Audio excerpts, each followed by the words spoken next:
الرحیم. شروع کرتا ہوں اللہ کے نام سے جو بہت مہربان رحم و کرم کرنے والا ہے.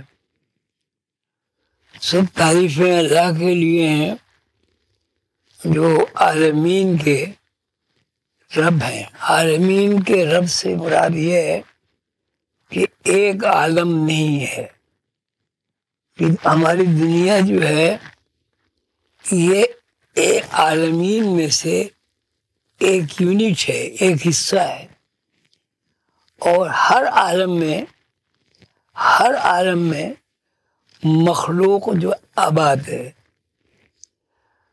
اللہ تعالیٰ کا نظام ہے کہ جب کوئی قوم، کوئی ملک یا گروہ ایسے اعمال کرتی ہے جو قابل مواخذہ ہوں تو کوئی نہ کوئی تنبیہاً بیماری یا تکلیف یا کوئی وبا ظاہر ہوتی ہے. اور اس کا منشا میرے نزدیک یہ ہے کہ اپنے اعمال کو درست کیا جائے اور اللہ تعالیٰ سے معافی مانگی جائے. اللہ تعالیٰ رحیم و کریم ہے، معاف فرمانے والے ہیں. لیکن اس وقت صورتحال جو سامنے آئی ہے وہ یہ ہے کہ ایک نادیدہ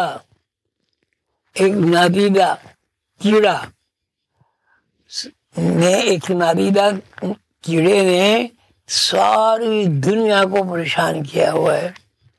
اور اس میں اللہ تعالیٰ سب کی مغفرت کرے اور بہت سارے لوگ اس دنیا سے رخصت ہو گئے ہیں. یہ کوئی ایسی بات نہیں ہے کہ جو اتفاقاً ہوئی ہو، یہ ہوتا رہتا ہے. بہت سارے عذاب کی صورتیں ہیں جو ہمارے سامنے پیغمبران کرام علیہ السلام نے بیان کی ہیں اور ان سے محفوظ رکھنے کی کوشش کی ہے. اس مرتبہ ایک نادیدہ مصیبت، بیماری، پریشانی اور موت ایسی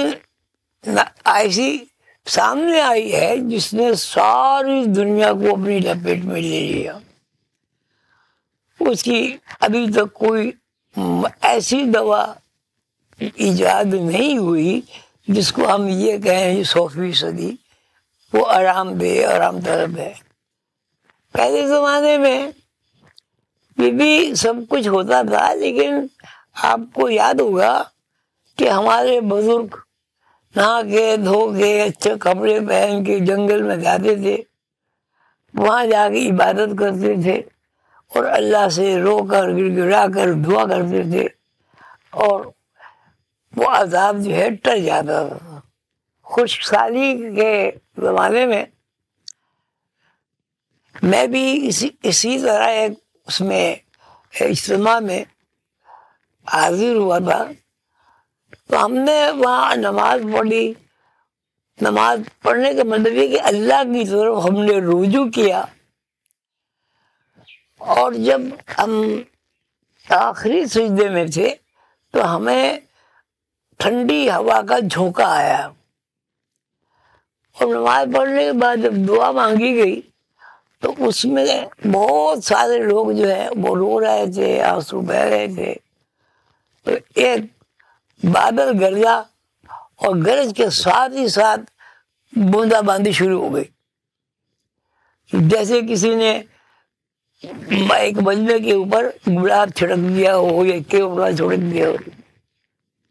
جب ہم گھر پہنچے تو اس وقت جو ہے سب لوگ بھیگے ہوئے تھے اور بارش جو ہے وہ ہو رہی تھی. تو یہ ایسے واقعات ہیں، ایک نہیں ہے، بہت ہیں. اور تمام بزرگ ہمارے دادا نانا بابا سب کو یہ معلوم ہے.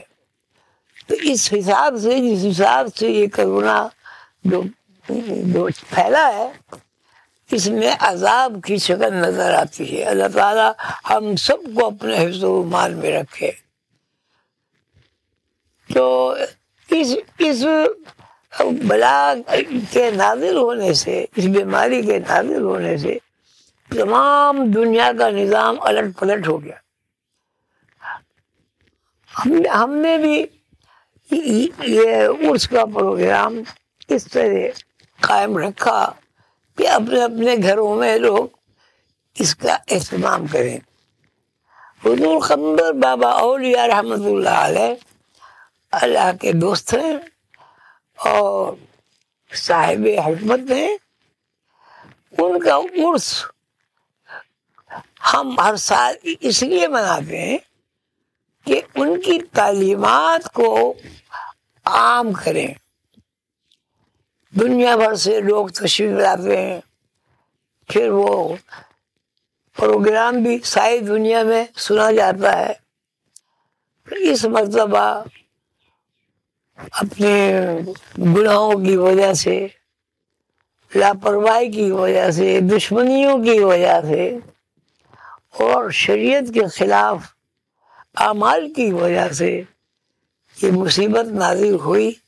اور اس میں مجبوراً ہمیں ایک تقریب، اس میں کانفرنس بھی ہوتی تھی، اس میں سوال و جواب بھی ہوتے تھے، اس میں لوگ عبادت بھی کرتے تھے، مراقبہ بھی کرتے تھے، ذکر اذکار بھی ہوتا تھا، اس کو ملتوی کرنا پڑا.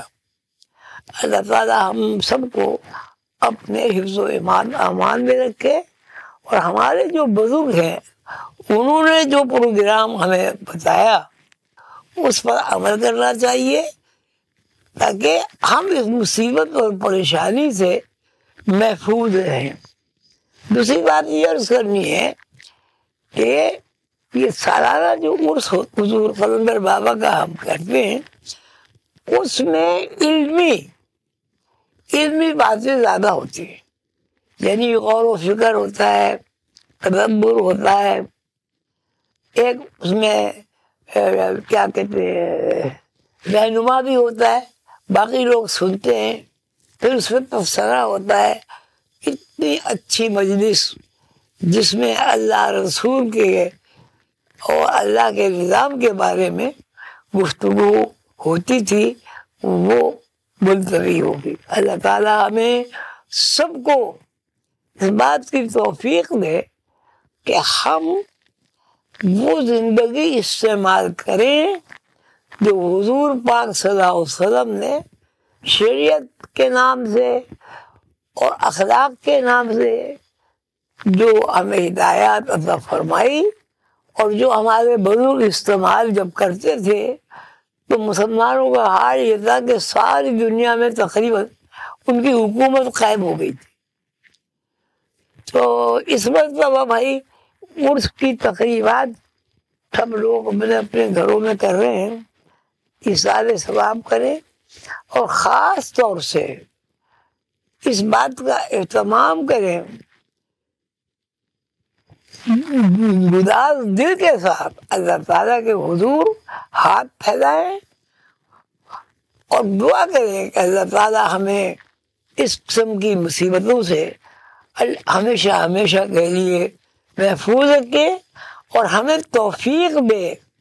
جو ہماری زندگی میں خرابیاں پیدا ہو گئی ہیں، راستے غلیظ ہو گئے ہیں، ان سے بچنے کی توفیق عطا فرمائے. حضور قلندر بابا اولیاء رحمۃ اللہ علیہ اللہ کے دوست ہیں اور حضور پاک صلی اللہ علیہ وسلم کی وراثت یافتہ ہیں. ان کی خدمت میں آپ اثار ثواب کریں ان کو اور دعا کریں اللہ تعالیٰ ہمیں سیدھے راستے پر صراط مستقیم پر چلنے کی ہدایت عطا فرمائے اور یہ تمام آفات، مصیبتیں اور مسائل، پریشانیاں، دماغی بے سکونی، اس کو اللہ تعالیٰ دور فرمائے. اور یہ کام بڑی آسانی سے ہو جائے گا اگر ہم لوگ حضور پاک صلی اللہ علیہ وسلم کی پیش کردہ تعلیمات پر غور کریں گے، فکر کریں گے اور عمل کریں گے۔ یہ ایک بڑی مصیبت یہ آتی رہتی ہے، کوئی نئی بات تو ہے نہیں، کبھی ایسا ہو گیا، کبھی کالرا ہو گیا، کبھی یہ ہو گیا، کبھی وہ ہو گیا، کبھی ٹڈیوں کا عذاب آ گیا، کبھی مینڈکوں کا عذاب آ گیا۔ تو یہ اللہ تعالیٰ کی طرف سے ایک تنبیہ ہوتی ہے، جیسے ہم اپنے بچوں کو اگر کوئی ناگوار بات وہ کرے تو اس کو ڈانٹتے بھی ہے، ڈپٹتے بھی ہے، اور بعد میں معافی تلافی بھی ہو جاتی ہے۔ اللہ تعالیٰ ہم سب کو ہدایت عطا فرمائے، صراط مستقیم پر قائم رکھے، اور سب سے زیادہ یہ کہ حقوق العباد کا بہت اہتمام کرے۔ حدیث شریف میں ہے کہ اللہ تعالیٰ وہ گناہ معاف فرما دیں گے جس کو چاہے، اور لیکن حقوق العباد کا معاملہ ایسا ہوگا کہ جس آدمی کی حق تلفی ہوئی ہے وہ اس سے معاف کرانا ہوگا۔ اللہ تعالیٰ ہم سب کو خوش رکھے بھائی، اور اس مرتبہ آپ لوگ نہیں تشریف لائے، بہت اچھا لگتا تھا۔ میرا رشتہ اصل میں آپ سے باپ بیٹے جیسا ہے، اب یہ سمجھنے کی بات ہے، لیکن میرا ذہن یہی ہے کہ سب آپ میری روحانی شاگرد ہیں، روحانی اولاد ہیں۔ میں جو بھی کچھ آپ کے لیے کر سکتا ہوں وہ سب سے بڑی دعا ہے، دعا کر رہا ہوں اللہ تعالیٰ سب کو اپنے حفظ و ایمان میں رکھے، اور ہمیں آپس میں بھائی چارے کی، اخوت کی، ہمدردی کی، ایک دوسرے کی خدمت کی، اور ایک دوسرے کے عزت و احترام کی توفیق عطا فرمائے۔ انشاءاللہ اللہ تعالیٰ ہمارا حافظ ہے، ہم اس بیماری سے یا اس عذاب سے یا اس تکلیف سے جلدی وہ چھٹکارا پا دیں گے، لیکن اتنا ضرور ہے کہ اس تنبیہ کو یاد رکھیں کہ بھئی جب زیادہ خرابی ہو جاتی ہے تو پھر اس کی جراحی بھی ہوتی ہے۔ اگر ٹانگ خراب ہو جائے تو اور اس کا علاج ممکن نہ ہو تو ڈاکٹر ٹانگ کاٹنے کا مشورہ دیتے ہیں، ہاتھ کاٹنے کا مشورہ دیتے ہیں۔ تو اس وقت جو قوم ہے وہ بہت ہی زیادہ پریشان حال ہے، کسی آدمی سے آپ بات کریں وہ پریشان ہے، سب کچھ اللہ نے دے رکھا ہے پھر بھی پریشان ہے۔ کوئی آدمی ایسا نہیں ہے جس کو کسی سے اختلاف نہ ہو، کوئی آدمی ایسا نہیں ہے کہ بھئی جو اپنے آپ کو فرشتہ سمجھتا ہو، دوسروں کو سب کو گنہگار سمجھتا ہو۔ یہ تمام باتیں انتہائی درجے اللہ کو ناپسند ہے۔ اس سے حفاظت کریں اور دعا کریں کہ اللہ تعالیٰ امن و امان رکھے۔ پاکستان میں ہمیں اللہ تعالیٰ نے پاکستان عطا فرمایا ہے، پاکستان کے لیے دعا کریں کہ اللہ تعالیٰ اس کو اپنے حفظ و امان میں رکھے۔ لیکن یہ یاد رکھیں اللہ تعالیٰ تو حفظ و امان میں رکھتے ہیں اور رکھیں گے، لیکن فساد برپا کرنے والے تو ہم لوگ ہیں۔ اگر ہم فسادی نہ ہوں اور ہم آپس میں محبت کریں اور خاتم النبیین حضور پاک صلی اللہ علیہ وسلم کی تعلیمات پر عمل کریں تو یہ معاشرہ جنت کا معاشرہ بن جائے گا۔ لیکن اگر حضور پاک کے پروگرام کے مخالف سمت سفر کریں گے تو وہاں سوائے کانٹوں کے اور کیڑے مکوڑوں کے کچھ ہمیں حاصل نہیں ہوگا۔ اللہ تعالیٰ آپ سب کو خوش رکھے۔ سب بھائی بہنوں، ماؤں، بیٹیوں کو میری طرف سے سلام اور دعا کی درخواست۔ اللہ تعالیٰ آپ کو خوش رکھے۔ محترم بزرگوں، عزیز دوستوں، یہ ایسا موقع ہے کہ جب ہم اس سال آپس میں نہیں مل سکے، اس کا انتظار رہتا ہے۔ مجھے علم ہے کہ آپ کو بھی انتظار رہتا ہے، مجھے بھی انتظار رہتا ہے کہ آپ سب لوگ آئیں گے، میرے پاس بیٹھیں گے، میں آپ کے پاس بیٹھوں گا، آپ مجھ سے باتیں کریں گے، اور میں ہو سکتا ہے آپ کا کوئی مسئلہ ہو، اس کا حل اللہ تعالیٰ کے بھروسے پر آپ کو بتاؤں گا۔ لیکن اب اللہ تعالیٰ کے مسئلے رہتے ہیں، اور وجہ آپ نے یہ بتا دی میں نے کہ یہ ہمارے اعمال کا نتیجہ ہے۔ ہمیں اپنے اعمال کو صحیح کرنے کی ضرورت ہے۔ انشاءاللہ یہ معاملہ بہت جلدی رفع دفع ہو جائے گا، اور ہم خوشحال اپنے گھروں میں رہیں گے، اور اللہ تعالیٰ ہمیں برکت عطا فرمائے گا۔ جتنے بھی حضرات ہیں ان سے درخواست ہے کہ وہ چلتے پھرتے وضو بے وضو یا حیو یا قیوم کا ورد ضرور کریں۔ اس میں کوئی وضو کی ضرورت نہیں ہے، کچھ نہیں ہے، چلتے پھرتے یا حیو یا قیوم یا حیو یا قیوم، یہ ہلکی آواز ہے جس کو لوگ نہ سنیں۔ اور گھر میں رات کو سونے سے پہلے اپنے سارے بچوں کو جمع کر کے، بڑوں بوڑھوں کو شریک کر کے یا حیو یا قیوم کا ذکر کریں، درود شریف پڑھیں، دعا کریں، اور اس کے بعد آرام سے سو جائیں، پھر بات نہ کریں۔ ایک نیند لینے کے بعد بات کرنے کیا میں کوئی حرج نہیں ہے۔ اللہ تعالیٰ آپ سب کو خوش رکھے۔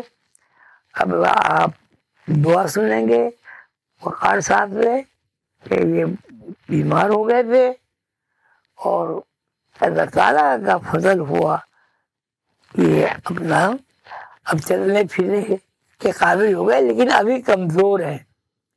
تو ان کے لیے، میرے بچوں کے لیے، میرے سارے روحانی بچوں کے لیے، اپنے گھر والوں کے لیے، سب کے لیے دعا کیجیے کہ اللہ تعالیٰ ہمیں صراط مستقیم پر قائم رکھنے کی اور آپ کے راستے پر چلنے کی جد و جہد، کوشش اور لگن کے ساتھ، یعنی آپ کے تصور کے ساتھ، اللہ کے تصور کے ساتھ ہم عبادت کریں اور دعا کریں۔ اب آپ کو وقار صاحب انشاءاللہ دعا کرائیں گے۔ اس کے بعد میرے جتنے بھی حضرات ہیں، جان پہچان والے، جو بھی میرا تذکرہ کریں نہ کریں، سب کو میرا سلام پہنچائیے، اور جو بھی حضرات ہیں ان سے اس بات کی کیا کہتے ہیں، اس بات کو بار بار دہرائیے کہ یا حیو یا قیوم، یا حیو یا قیوم، یا حیو یا قیوم بھائی پڑھیں۔ اس میں کوئی نہیں، یہ تو عربی کے لفظ ہے، تو یہ آپ ہی کہ جی ہمارے وہ یہ ہے وہ ہے، آپ بتا دیں جس کو پڑھنا ہوگا وہ پڑھے گا، اور انشاءاللہ ہم بہت جلد اس عذابناک مصیبت سے بری و ذمہ ہو جائیں گے، اور اللہ تعالیٰ کی رحمتیں ہمارے اوپر بارش برسیں گی۔ السلام علیکم ورحمۃ اللہ۔